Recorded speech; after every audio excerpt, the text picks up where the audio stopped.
మన పార్టీ ఈ సమస్యలను ఖచ్చితంగా మన పార్టీ మన సమస్యకు ఒక గొంతుగా నిలబడి ఆ సమస్యలన్నీ కూడా గట్టిగా ప్రభుత్వాన్ని నిలదీస్తుంది.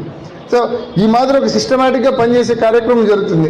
అదే మనం అధికారంలోకి వచ్చిన తర్వాత మన గ్రామాల నుంచి మన నియోజకవర్గాల నుంచి పంపించే సమస్యలను మన పార్టీ తక్షణమే స్పందించి పనిచేస్తుంది. ఎందుకంటే ఆ రోజు మనం అధికారంలో ఉంటాం కాబట్టి తప్పకుండా ఈ గ్రామ కమిటీలు భవిష్యత్తులో పరిపాలనకు దశానిర్దేశం చేస్తాయి మన ప్రభుత్వం వచ్చిన తర్వాత అనే విషయాన్ని మీ అందరికీ తెలియజేస్తా ఉన్నా. కాబట్టి వీటి యొక్క ప్రాముఖ్యతను గుర్తించి తప్పకుండా ఈరోజు మీరు చేపట్టబోయే ప్రక్రియ, గ్రామాలకు వెళ్ళి కమిటీలు ఫామ్ చేసే ప్రక్రియ చాలా కీలకమైంది. అత్యంత ప్రజాస్వామ్యకంగా మీరు కమిటీలు ఫామ్ చేయాల్సిందిగా పేరున మీ అందరినీ మనవి చేసుకుంటూ, ఇది ఖచ్చితంగా పార్టీకి అదేవిధంగా కార్యకర్తకు మధ్య బంధం బలపడే దిశగా ఇది ఉంటుందనే విషయాన్ని కూడా మీ అందరికీ తెలియజేస్తూ, ఖచ్చితంగా మన నియోజకవర్గం నుంచి మనం కమిటీల రూపంలో, గ్రామ కమిటీలు, అనుబంధ కమిటీల రూపంలో మనం ఎన్నుకునే 12,000 మంది ఏదైతే ఉన్నారో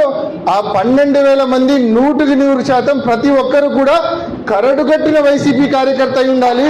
ఆ విషయంలో ప్రతి ఒక్కరు కూడా జాగ్రత్తలు తీసుకోమని చెప్పి మీ అందరినీ కూడా పేరున మనవి చేస్తుంటే అల్లా తప్పగా వేయొద్దు. నిజాయితీగా అంటే పక్కా మన అభిమానం అనేవాడిని కమిటీలో తప్పకుండా ఎక్కించమని చెప్పి మీ అందరినీ మనవి చేసుకుంటూ, ఈ విషయాన్ని, ఈ కమిటీల ఎంపిక ప్రక్రియను అత్యంత శ్రద్ధ ఆసక్తులతో ఈ బాధ్యతను మీరు నిర్వర్తించమని పేరున మీ అందరినీ మనవి చేసుకుంటూ, ఈ కార్యక్రమానికి వచ్చేసి మీ అందరికీ పేరున ధన్యవాదాలు తెలియజేస్తూ ముగిస్తున్నాను. జై జగనన్న.